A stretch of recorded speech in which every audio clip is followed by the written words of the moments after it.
Uh, well, I feel like I've got quite a lot of things to cover today.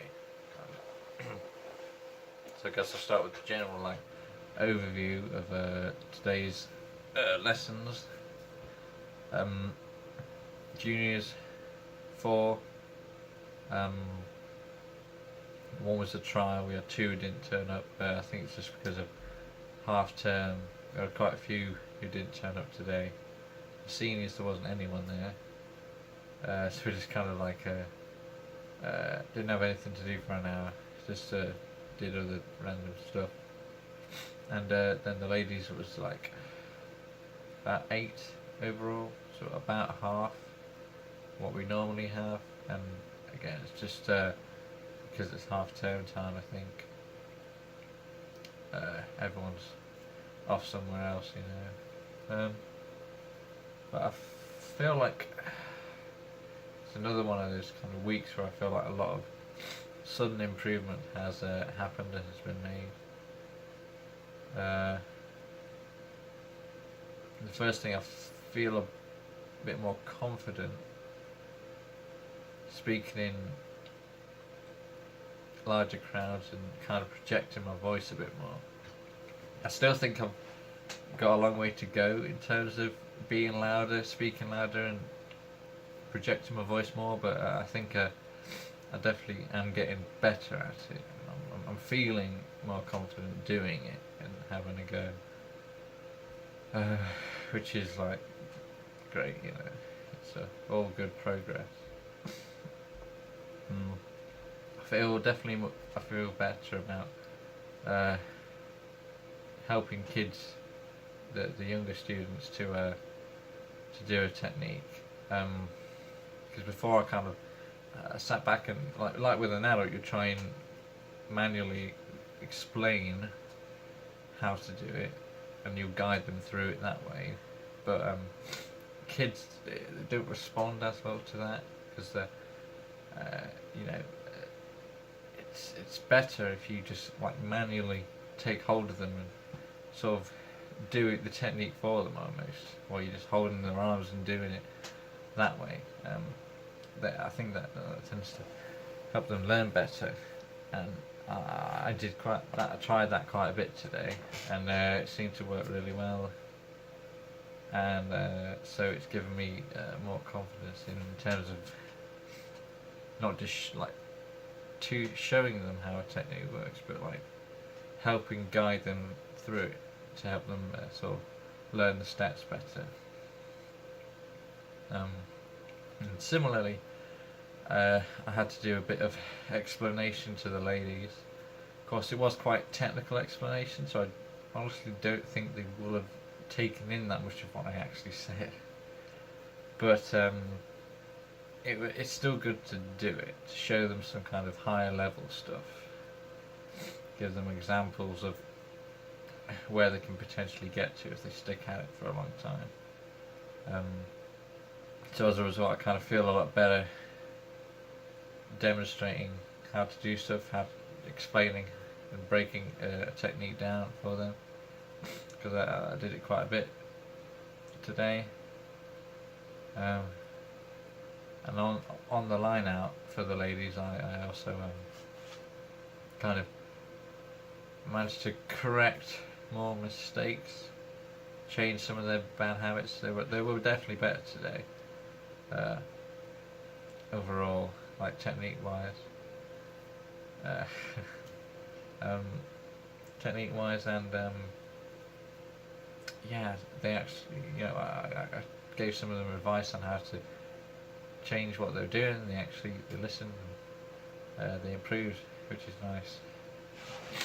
And I think I said last time that I kind of feel like it doesn't, they don't actually take it on board a lot of the time. No, it's up to them. It's just if your motivation is to go and just hit the pan, just go and whack something, and you know you're not going to spend that much time trying to process how to refine your technique. But everyone that was there was clearly quite keen to actually get better, which is quite nice.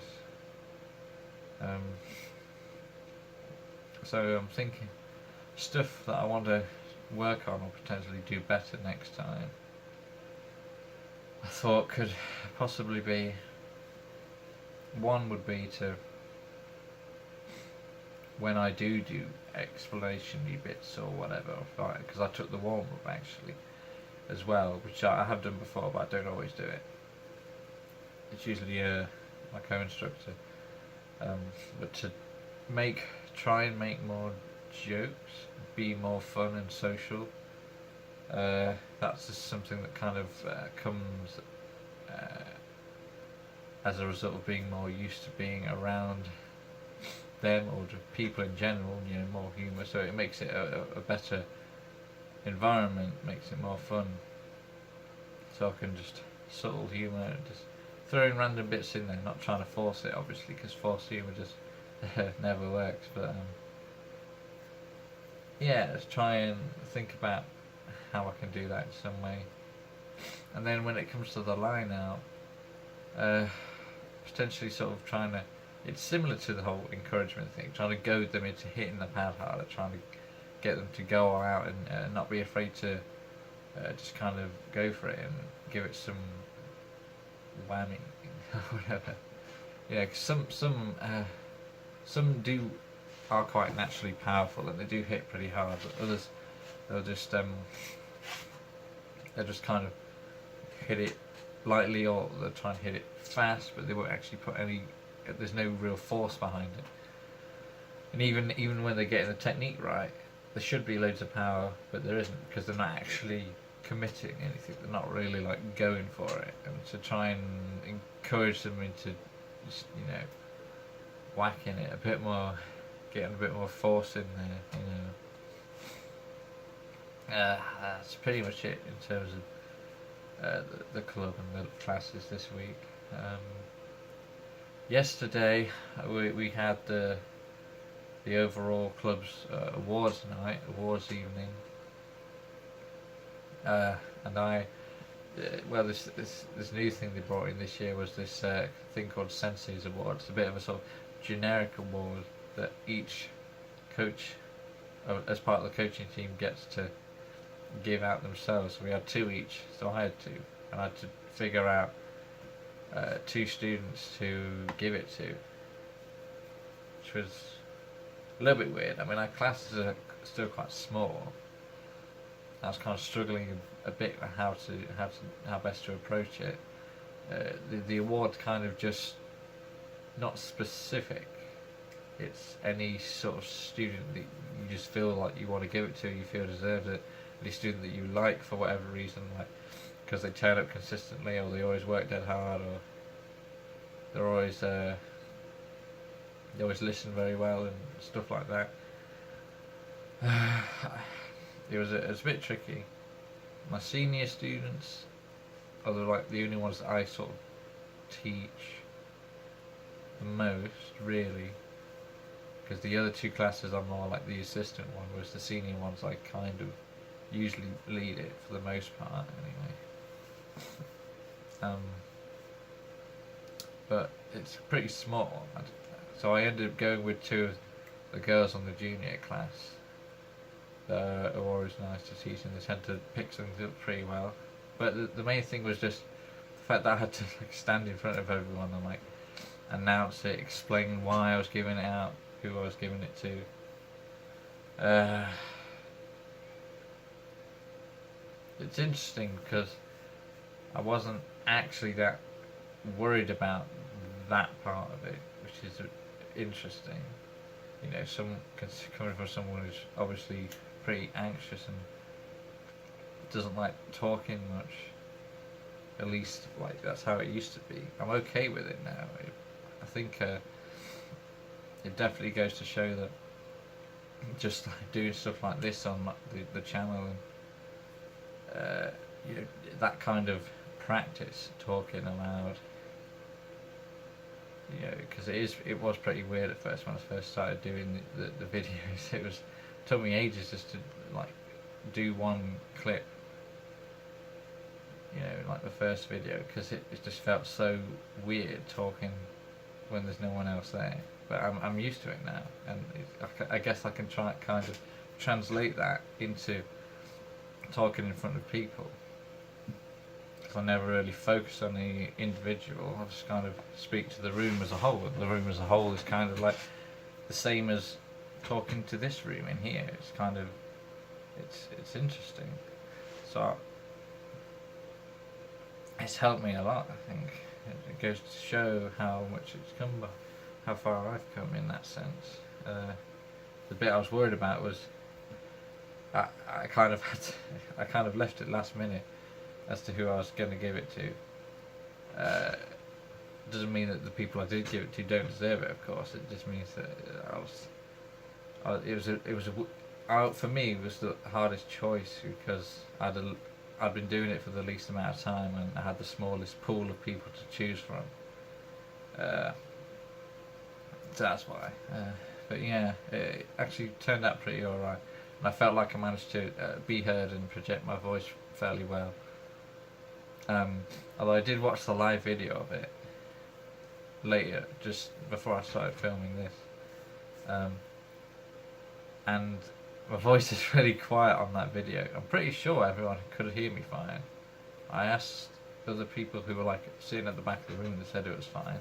But in that particular video, my voice is really quieter than everyone else, and the only reason I could actually understand what I was saying is because I knew what I said, because I said it, you know. I don't know. But yeah. Other than that, this week, I've been on holiday all week actually. Like holiday off work. I've not actually been anywhere, I've just been at home. Which is kind of, for me, it's quite a nice holiday actually.